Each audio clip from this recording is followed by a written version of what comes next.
पूरा संसार जानता था कि शिव अब किसी से मिलना नहीं चाहते। हे महादेव, यदि मेरा प्रेम सच्चा है, यदि मेरी भक्ति शुद्ध है, तो कृपा करके मुझे दर्शन दीजिए।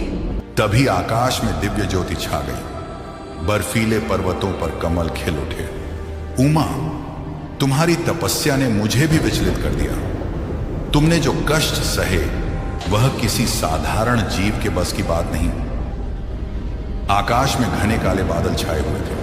हिमालय की गोद में बर्फीली चोटियों पर बारिश की बूंदें गिर रही थीं, मानो स्वयं देवता आशीर्वाद बरसा रहे हों। नदियां उफान पर थीं, हर तरफ हरियाली छाई हुई थी। शिव भक्त हर हर महादेव का जयकार कर रहे थे। ठीक उसी पावन समय हिमालय राजा की पुत्री पार्वती अपनी मां मेनका के साथ महल की बालकनी में खड़ी थी। उनकी आंखें दूर एक गुफा की ओर लगी हुई थीं, जहां भगवान शिव विराजमान थे। महादेव सती के वियोग में गहन तपस्या में लीन थे। पूरा संसार जानता था कि शिव अब किसी से मिलना नहीं चाहते, लेकिन पार्वती के हृदय में एक अनोखी आग जल रही थी, प्रेम की, भक्ति की और पतिव्रता की। मां, पार्वती ने धीरे से कहा, मैंने जन्म लिया है तो केवल शिव को पाने के लिए। मेनका ने डरते हुए कहा, बेटी, महादेव का तप बहुत कठिन है, तुम्हारी कोमल देह कैसे सह पाएगी? पार्वती मुस्कुराई। उनकी मुस्कान में हिमालय की चट्टानों जितनी दृढ़ता थी। अगले दिन सावन का पहला सोमवार था। पार्वती ने राजसी वस्त्र त्याग दिए, साधारण सफेद वस्त्र धारण किए, बाल खोल दिए, पैरों में कोई आभूषण नहीं, केवल एक रुद्राक्ष की माला गले में। वे चल पड़ी ऊंचे हिमालय की ओर, जहां बर्फ की चादर बिछी थी, जहां हवा चाकू की तरह काटती थी। पहले उन्होंने केवल फलाहार लिया, फिर केवल जल, फिर केवल हवा। आखिरकार उन्होंने जल भी त्याग दिया, केवल शिव का नाम जपती रही, ओम नमः शिवाय। सावन की बारिश उनके शरीर पर पड़ती, लेकिन वे हिलती नहीं। रात में बर्फ जम जाती, सुबह सूरज की किरणें चुभती। जंगली जानवर आते, लेकिन पार्वती की भक्ति देखकर वे भी शांत हो जाते। एक दिन भयंकर आंधी आई, वृक्ष उखड़ गए। पार्वती एक चट्टान के नीचे बैठी और लगातार झप करती रही। उनके होंठ नीले पड़ गए थे, शरीर कांप रहा था, लेकिन आंखों में दिव्य ज्योति थी।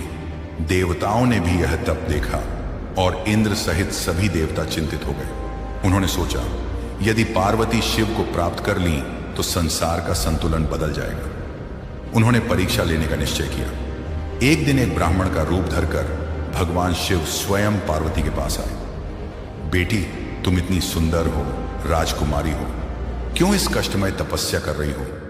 शिव तो भूत प्रेतों के स्वामी हैं, राख मलते हैं, सर्पों को गले में धारण करते हैं। तुम्हें योग्य वर मिल सकता है।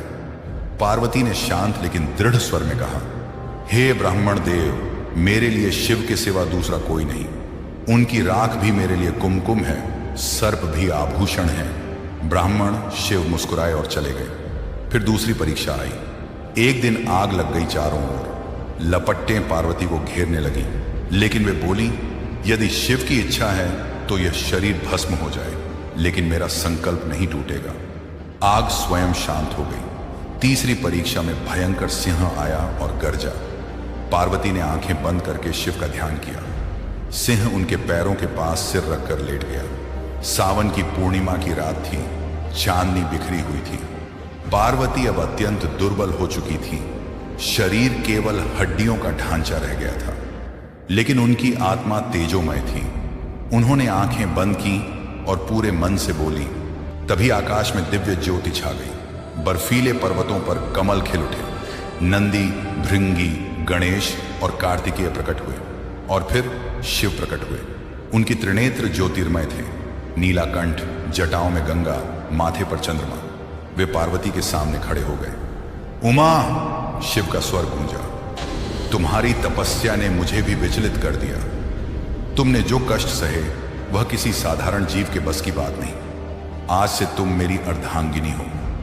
पार्वती के नेत्रों से आनंदाश्रु बह निकले। उन्होंने शिव के चरणों में सिर रख दिया। शिव ने उन्हें उठाया और कहा, तुम्हारी भक्ति से आज सृष्टि का कल्याण हुआ है। सावन के इस पावन महीने में जो भी स्त्री या पुरुष तुम्हारी इस तपस्या की कथा सुनेगा, उसे अखंड सौभाग्य प्राप्त होगा। उस दिन से सावन मास में शिव पार्वती की पूजा विशेष रूप से फलदायी मानी जाती है। जो भी मन से हर हर महादेव और ओम नमः शिवाय का जाप करता है उसे पार्वती की तरह अपने इष्ट की प्राप्ति अवश्य होती है। कहानी यहीं समाप्त नहीं होती।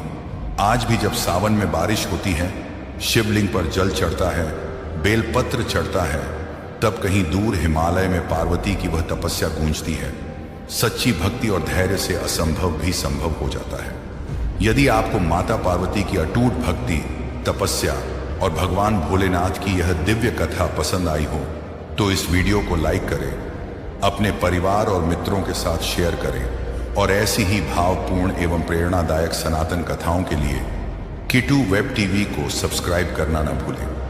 आपका एक छोटा सा सहयोग हमें ऐसी और भी दिव्य कथाएं आप तक पहुंचाने की प्रेरणा देता है। कमेंट में श्रद्धा पूर्वक लिखें, जय माता पार्वती, हर हर महादेव, ओम नमः शिवाय।